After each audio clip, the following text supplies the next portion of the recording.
शंखासुर का पुत्र मुर नामक दैत्य हुआ। शंखासुर को भगवान विष्णु ने मार डाला। इससे मुर को बड़ा दुख हुआ। इसका बदला लेने के लिए वो वन में जाकर मुर दैत्य घोर तपस्या करने लगा। उसके तपस्या से संतुष्ट होकर सर्व सामर्थ्यशाली भगवान ब्रह्मा जी उसके समीप आए और उससे कहा कि तुम वरदान मांग लो।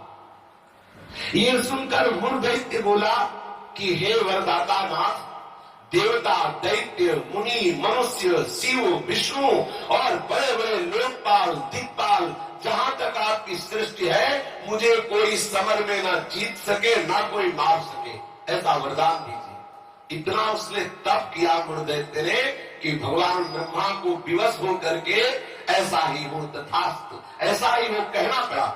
अब ब्रह्मा जी ऐसा कह करके अपने लोक को चले गए। अब जो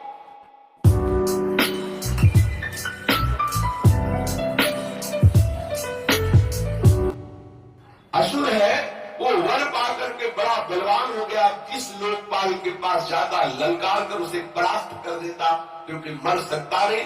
ब्रह्मा जी ने ऐसा वर दिया है। लोकपालों को जीतकर समस्त लोकों पर अपना उसने अधिकार कर लिया और समस्त लोकपालों के पद पर वो दैत्यों को नियुक्त करता। दैत्य सदैव विपरीत भावना वाले समस्त ब्राह्मणों को, भक्तों को, गाय को, ऐसे सब संतों को सताना, मारना, काटना, महान अत्याचार मुर दैत्य के द्वारा फैल गया। दुखी होकर के समस्त देवता भगवान शंकर जी के पास गए। भगवान शंकर जी सबको आश्वासन दिए, क्योंकि वो कल्याण स्वरूप है। जब जब कोई भारी विपत्ति पड़ती है तो समस्त देवता महादेव जी के पास जाते हैं, फिर महादेव जी उपाय बताते हैं। जैसे समुद्र मंथन के समय हलाहल विष निकला तो किसी भी देवता की ताकत नहीं उनकी चख सके। महादेव जी के पास गए और प्रार्थना की तो आज भी भगवान शिव को नीलकंठ कहा जाता है, उसे धारण करते हैं। यद्यपि इनकी सेवा है सृष्टि का संहार करना, पर सृष्टि की रक्षा जहां कोई नहीं कर पाता वहां ये करने के लिए बुलाए जाते हैं। हलाहल विष पीने के लिए किसे बुलाया गया? इन्हीं को तो बुलाया गया। सब देवताओं ने भगवान शंकर से कहा हमारी रक्षा करो। भगवान शंकर ने आश्वासन दिया और स्वयं देवताओं ने अपने पार्षदों के सहित युद्ध के लिए ललकारा।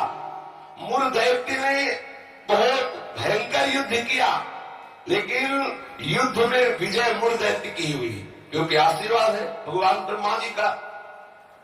अब देवताओं ने देखा दैत्यों की तो प्रबल सेना बढ़ती चली आ रही है। अब भगवान श्री हरि का स्मरण किया, भगवान विष्णु का कि हे नाथ आप ही रक्षा कर सकते हो। भगवान श्री विष्णु जी ने सुदर्शन चक्र का स्मरण किया और मुर दैत्य पर प्रहार किया, पर ब्रह्मा जी के वरदान प्राप्त होने के कारण भगवान के प्रिय पार्षद सुदर्शन ने उसको ऐसे घूमकर परिक्रमा करते हुए आकर भगवान के हाथ पर विराजमान हो गए, क्योंकि ब्रह्मा जी भगवान श्री हरि के ही अंश से प्रकट हुए। वरदान की मर्यादा रखने के लिए सुदर्शन चक्र जी समीप से जाकर वापस आ गए, लेकिन मुर दैत्य को मारा नहीं। अब तो हाहाकार मच गया कि अब ये प्रलयंकारी दैत्य जब भगवान शिव के वश में नहीं हुआ, बड़े बड़े लोकपालों को अपने अधीन कर लिया और भगवान विष्णु का सुदर्शन चक्र भी वापस हो गया, अब क्या होगा? सब देवता भगवान विष्णु से प्रार्थना करने लगे। भगवान श्री हरि अद्भुत लीला बिहारी है। भगवान विष्णु युद्ध छोड़कर भाग चले। मुर दैत्य ने देखा कि सबका मुखिया तो भाग पड़ा, इसको हम जिंदा छोड़ेंगे नहीं। वो गदा लेकर भगवान का पीछा किया। मुर दैत्य ने भगवान भागकर बद्रिका आश्रम में गए और एक बड़ी ही गहरी एकांती गुफा में जा छिपे और अत्यंत श्रमित हुए निद्रावश से प्रतीत होने लगे। मुर ने गुहा में प्रवेश करके दहाड़ लगाई, कहाँ है? भगवान विष्णु को संबोधन किया, कहाँ है तू? उसी समय भगवान के हृदय से एक दिव्य शक्ति प्रकट हुई और वो शक्ति कन्या के रूप में प्रकट होकर अपने परम तेज एवं दिव्य आयुधों से एक क्षण में मुर दैत्य को मार गिराया। क्षण में दैत्य को मार गिराया। भगवान विष्णु के हृदय से एक दिव्य शक्ति प्रकट हुई, जिसने कन्या रूप धारण किया और अपने दिव्य शक्ति से उस मुर दैत्य को क्षण मात्र में सेना से नाश कर दिया। उसी समय देवताओं ने पुष्पों की वर्षा की और उस देवी की स्तुति की। स्तुति सुनकर श्री भगवान जग गए। भगवान विष्णु ने देवताओं से कहा, तुम किसकी स्तुति कर रहे हो, क्या हुआ? बोले, प्रभु आपके हृदय से ये कन्या प्रकट हुई और इसने सब दैत्यों का नाश कर दिया और मूल दैत्य को भी मार दिया। भगवान ने कहा कि ये कन्या जो हमारे हृदय से प्रकट हुई, ये एकादश तिथि को प्रकट हुई, 11 को, इसीलिए इस कन्या का नाम होगा एकादशी। और हे एकादशी, तुम अष्ट सिद्धियों और 9 निधियों की स्वामिनी होगी। तुम्हें इतनी सामर्थ्य होगी कि जो तुम्हारा व्रत रखेंगे उनके चरणों में मोक्ष लुटेगा। एकादशी का महत्व है उसके चरणों में सर्व पाप प्रशमनम पुण्यमात्यंतिकम तथा गोविंद स्मरणम मेकादश्यामुपोषणम। जो एकादशी का उपवास करेगा वो निष्पाप हो जाएगा।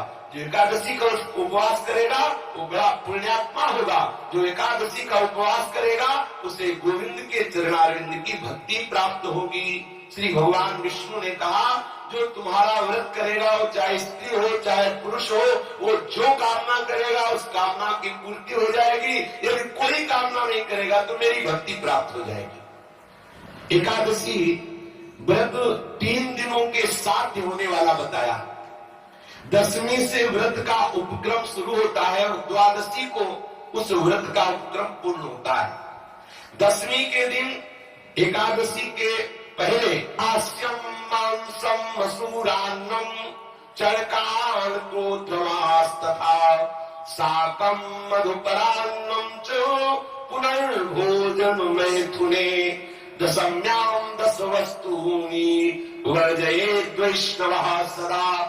जो एकादशी व्रत रहे उनको चाहिए कि 10वीं की तिथि में वो कांसे के पात्र में कुछ पावे ना, मसूर की दाल न पावे, कभी मांस का स्पर्श भी न करे, पाने की तो बात जाने दो, चना न पावे, कोदो न पावे, कोई साग न पावे और शहद न पावे और किसी दूसरे के द्वारा दिया हुआ भोजन न पावे और 2 बार भोजन न पावे और मैथुन न करे। ये 10वीं की तिथि में ऐसा नियम धारण करें। फिर द्वितीयां च निंदां च तांबूलम दम दधावनम परापवादम पैशून्यम स्तेयम हिंसा तथा रतिम कोपम हृतवाक्यम च एकादश्याम विवर्जयेत्। अब एकादशी के दिन 10वीं के दिन ऐसे नियम से रहे कि कांस के पात्र में कुछ पावे ना, मसूर की दाल न पावे, मांस का स्पर्श भी न करे, चना न पावे, कोदो न पावे, कोई साग न पावे, शहद न पावे, दूसरे के द्वारा दिया हुआ कुछ न पावे और 10वीं को 1 बार भोजन करे, मैथुन क्रिया न करे। तब एकादशी के दिन ये नियम ले कि कभी जुआ ना खेले, ना किसी को खेलता हुआ देखे। एक बार दृष्टि पर जाए हटा ले, जैसे लोग ताश वगैरह खेलते। एकादशी के दिन नींद न ले, एकादशी के दिन पान न खाए, एकादशी के दिन दातून न करे, एकादशी के दिन किसी की चोरी न करे, हिंसा न करे, किसी के साथ मैथुन न करे, कभी क्रोध न करे और झूठ ना बोले। एकादशी के दिन ये 11 कार्य ना करते हुए